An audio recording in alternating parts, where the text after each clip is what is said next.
네, 오늘 국내 증시에서 양 지수는 엇갈린 흐름을 보이고 있습니다. 코스피 시장에서 외국인들이 하루 만에 변심하면서 지수는 약세권에서 거래가 되고 있는데요. 하지만 그 안에서 외국인과 기관은 또 핫한 섹터와 종목을 담고 있습니다. 시선주를 통해서 분석해 보겠습니다. 유창희 대표와 함께합니다. 안녕하세요.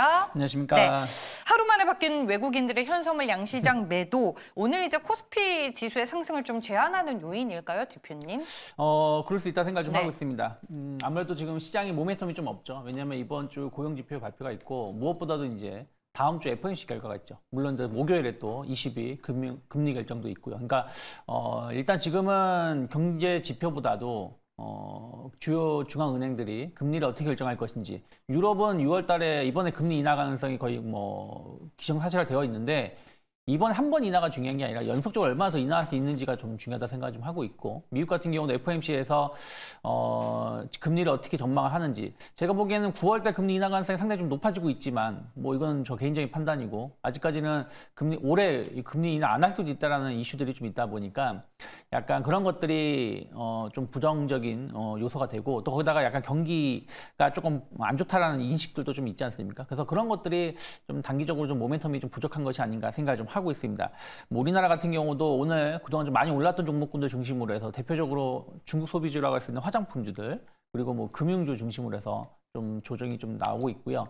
일단 전 무엇보다도 외국인들의 어떤 그 매수 매도가 어떤 방향성을 예측하기 힘들다. 그러니까 현물 쪽에서 유가증권 매도는 삼성전자에 좀 집중되어 있죠. 오늘도 삼성전자에 현재 1,000억 정도 매도가 나오고 있기 때문에 한 종목에 집중되어 있기 때문에 이것만 가지고, 외국인의 매도만 가지고 시장을 안 좋게 본다고 말할 수는 없어요. 다만 지수의 방향성에 어떻게 보면 바로미터라고 할 수 있는 선물 쪽에서 강하게 매수가 들어오기도 하고 강하게 매도가 나오기도 하다 보니까 좀 이런 부분들이 명확하게 상승이다 하락이라 하는 어떤 예측을 하기 힘들다는 것도 어떤 지수가 좀 답답한 흐름을 보일 수밖에 없지 않나 판단하고 있습니다. 네, 알겠습니다.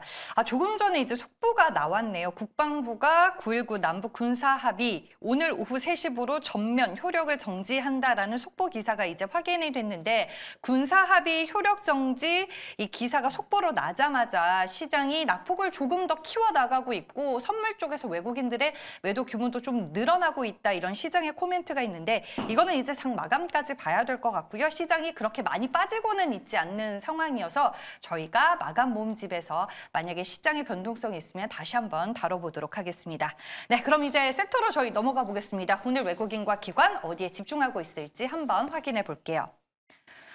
네, 2차전지 그리고 제약바이오주, 외국인과 기관이 좀 공통적으로 담고 있는 섹터로 꼽히기는 합니다. 대표님이 보시기에는 오늘 두 수급 주체 어떤 섹터에 좀 집중을 하는 것 같아요? 일단 오늘은 제약바이오 쪽이 어떤 기대감들, 이벤트가 좀 있다 보니까 네. 그런 쪽에 대한 어떤 기대감이 좀 매수로 들어오고 있는 것 같습니다. 코스닥에서 좀 제일 많이 사고 있긴 하더라고요. 코스닥도 많이 사고 있고요. 네. 거래소 쪽에서도 제약바이오가 그나마 좀 선방하는 모습이거든요. 아스코에 대한 어떤 기대감들, 또 바이오 USA에 대한 어떤 기대감들이 좀 작용을 하면서 신약 그리고 신규로 대규모 수출 계약을 맺을 수 있다는 인식들이 좀 있는 것 같습니다. 그리고 바이오주들이 사실은 오르지 않았어요. 그러니까 과거에 이렇게 큰 이벤트가 있으면 먼저 주가가 올라오고, 그다음에 이벤트가 소멸되면은 주가가 하락하는 패턴이었는데, 이번에는 이게 좋은 뉴스는 아니지만 어쨌든 HLB로 인해서 바이오주들이랑 같이 한번 출렁거린 다음에 좀 지켜보자는 심리가 있었고, 그리고 나서 아스코라든지 바이오 USA 등의 대형 이슈들이 있다 보니까 뒤늦게 좀 반응을 하는 것이 아닌가 생각을 좀 하고 있고요. 2차 전지 같은 경우는 약간 낙폭과대 인식이 좀 있죠. 최근에 사실은 지난주에 증시 하락에 가장 큰 영향을 줬던 건 반도체하고 2차 전지인데, 반도체는 약간 삼성전자, 2차 전지는 코스닥 쪽에 영향을 줬기 때문에 이런 부분들이 약간 저가 매수가 들어오는 것이 아닌가 판단하고 있습니다. 네, 알겠습니다. 섹터 분석을 먼저 해봤고요. 이제 종목으로 저희가 넘어가 보겠습니다.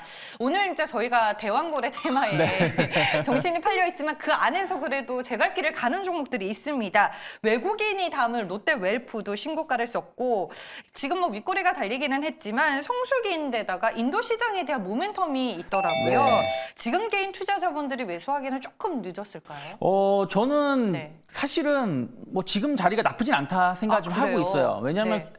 다만 이제 거래량이 좀 적기 때문에, 워낙에 거래량이 없는 기업이다 보니까 이제 좀 진입을 할 때 좀 조심히 봐야 된다 생각하고 있는데, 일단은 성수기 시즌이죠. 어제 오늘 엄청 덥더라고요. 조금만 낮에 걸어 다녀도 땀이 많이 나올 정도인데, 어쨌든 빙가류 시장이 계속해서 좀 안정적인 매출을 보여줄 수 있다 생각하고 있고, 뭐 인도 시장 말씀하신 것처럼 인도뿐이 아닙니다. 지금 롯데 웰푸드가 전 세계 공장을 상당히 많이 가동을 하고 있는데, 이 가동이 상당히 높습니다. 그래서 그런 부분들이 긍정적인 평가를 받고 있고, 뭐 인도 관련해서 또 신제품, 뭐 빼빼로라든지 이런 부분들이 이제 공장 증설이 된다라면 추가로 생산을 하기 때문에 그런 것들 감안한다라면 충분히 올해 매출 영업이 상당히 한 20% 가까운 상승을 좀 보여줄 수 있지 않을까 생각을 좀 하고 있어요.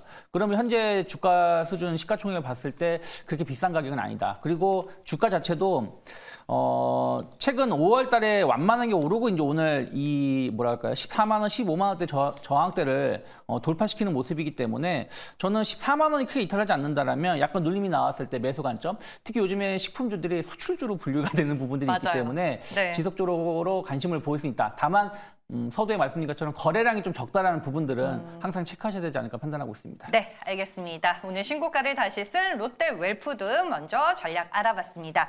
다음은 외국인과 기관이 같이 사고 있는 종목으로 골라봤습니다. 뉴파워 프리즈마인데요. 저는 이제 폴더블 폰 관련주로 기억을 하고 네. 있는데 보니까 뭐 방산 반도체 그 외에 붙는 수식어가 많더라고요. 네. 긍정적으로 좀 볼 수 있는 종목일까요? 최근에 네. 뉴파워 플라즈마에 대해서 관심이 좀 많은 것 같아요. 일단은 주력 사업은 이제 반도체라든지 디스플레이, 태양광 이 방막에 그 존재하는 부산물을 없애는 제품을 공급을 하는 기업입니다. 그래서 어쨌든 지금 태양광 관련돼서 신재생 에너지에 투자에 더 증가에 대한 기대감, 또 반도체 생산량이 늘어난다는 부분들 이런 것들이 이슈가 되면서 좀 매출이 좀 개선되는 부분들이 좀 있고요. 그리고 이제 자회사가 이제 한국 하이바라는 이제 기업이 있는데 이 회사가 이제 우주방산, 뭐 철도 뭐 이런 관련된 기업인데. 여기서 만드는 소재가 뭐 좀 더 체크는 해야 되겠습니다만은 구리를 대체할 수 있다라는 얘기가 좀 있어요. 그래가지고 최근 구리 가격이 상승하다 보니까 좀 관련 전력 인프라 관련된 종목 이슈로 조금 이슈가 될 게 좀 있고요. 그 다음에 이제 도우인시스라는 회사가 있습니다. 다들 아실 거예요. 폴더블폰 관련해가지고 맞아요. 네. 상당한 기술력을 가지고 있는데 이걸 삼성 쪽에서 작년인가요? 1,200억을 주고 인수를 좀 했습니다. 그래서 이 부분이 이제 폴더블폰 시장이 계속 확대되고 있지 않습니까? 하다못해 진짜인지 아닌지 모르겠지만 애플도 내년 하반기에는 폴더블폰 출시 가능성도 얘기가 나오고 있고요. 그래서 이 시장이 커지고 있다는 부분들이 도우인시스의 매출 영업이익이 상당히 개선될 수 있다는 어떤 기대감들로 최근에 좀 주목을 받고 있습니다. 그래서 오늘 같은 경우도 한 11% 정도 상승하고 있는데 일단은 분위기는 더 갈 수 있다고 봐야 될 것 같아요. 왜냐하면 아까 제가 롯데 웰푸드 말씀드렸습니다만은 상당히 완만한 상승을 좀 보여주다가 오늘 대량의 거래량을 수반하면서 상승하는 것이기 때문에 지금 같은 분위기면 그 작년 7월달 고점이 한 7,500원 정도인데 이 정도 자리까지는 충분히 갈 수 있지 않을까 생각하고 있습니다. 네. 맞아요. 도우인시스 때문에 네. 저도 이제 폴더블폰 관련주로 많이 기억을 하고 있는데 일단은 모멘텀이 많은 종목이다라고 코멘트를 해주셨습니다. 네, 다음은 이제 기관이 픽한 종목 중에서 하나 더 보도록 하겠습니다. 오늘 이제 코스닥 시장 안에서 썰브레인 홀딩스의 주가 흐름도 상당히 강합니다. 이 종목의 주가가 왜 잘 가는지 그 이유와 함께 접근 가능 여부 어떻게 보시는지 의견 좀 주시죠. 솔브레인 홀딩스가 지금 이제 미시간 이어서 인디아나주에다가 이제 공장이 거의 마무리된다고 해요. 네. 그러면은 여기서 생산량이 한 8만 톤 정도가 예상이 되는데 지금 미시간주에서 생산되는 양이 15,000톤 정도밖에 되지 않아요. 그러니까 어마어마한 양이고 지금 솔브레인이 국내, 뭐 말레이시아, 해외 시장에서 생산하는 양이 85,000톤 정도입니다. 근데 미시간 공장에서 생산량이 8만 톤이면 엄청난 5만 3천 톤에서 8만 톤이 더 늘어나기 때문에 배 이상 늘어나는 거 아니겠습니까? 그렇기 때문에 여기에서 어떤 미국 시장이 본격적으로 진출한다는 부분들을 긍정적 평가를 하고 있는 것 같아요.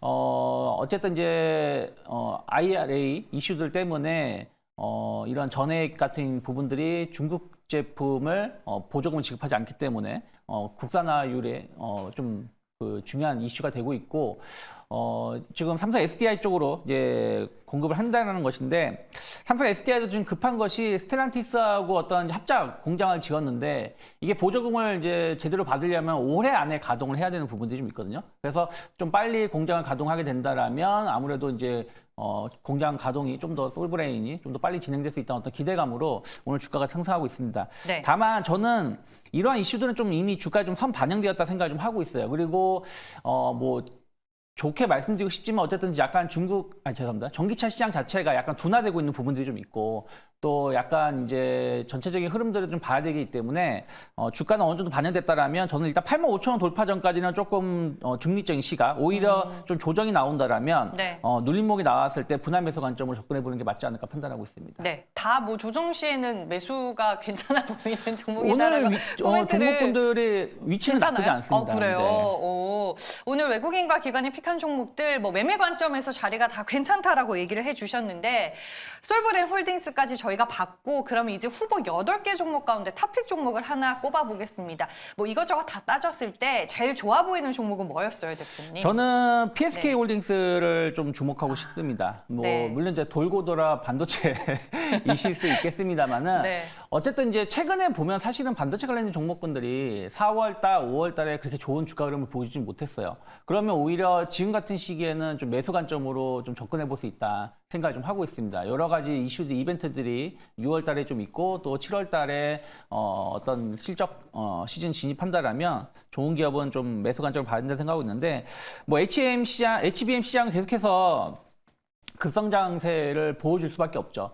어저께 엔비디아 젠슨 왕이 이제 관련돼서 이제 인터뷰를 할 때 내년까지 모든 게 다 준비가 되어 있다. 그러면서 이제 한국 기업 뭐 이런저런 얘기가 나오지 않았습니까? 뭐 한국 기업이라면 하이닉스밖에 없겠죠. 당장 하이닉스, 삼성전자는 공급하지 않으니까요.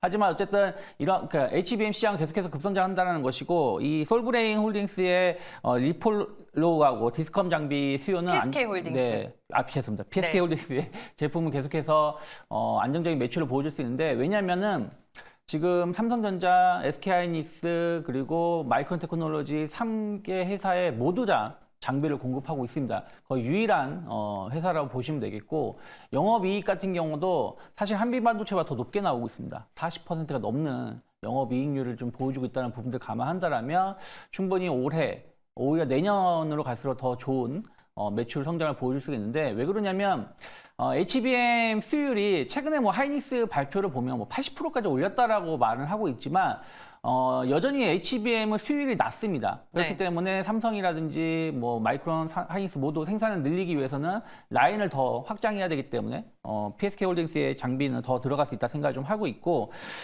전체적으로 주가는 계속 완만한 상승세를 좀 보여주고 있다는 걸 본다라면 저는 지금 같은 위치에서는 한 5만 원이 무너지기 전까지는 좀 분할 매수 해볼 수 있다 생각을 좀 하고 있고 일단 6만 5천 원 정도까지는 충분히 좀 상승 나올 수 있지 네. 않을까 생각하고 있습니다.